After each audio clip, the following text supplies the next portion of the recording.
The child safety lock prevents accidents by stopping children from opening the rear doors from inside the vehicle.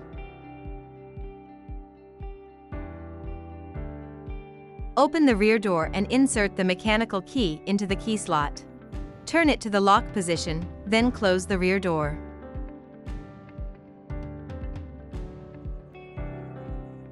Now, the rear doors cannot be opened from inside the vehicle. The rear doors can only be opened from outside the vehicle. Turn the mechanical key to the unlock position to deactivate the child safety lock. If the driver presses the power window lock button, the rear windows cannot be opened from the rear seats.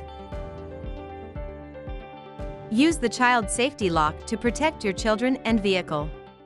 Kia, movement that inspires.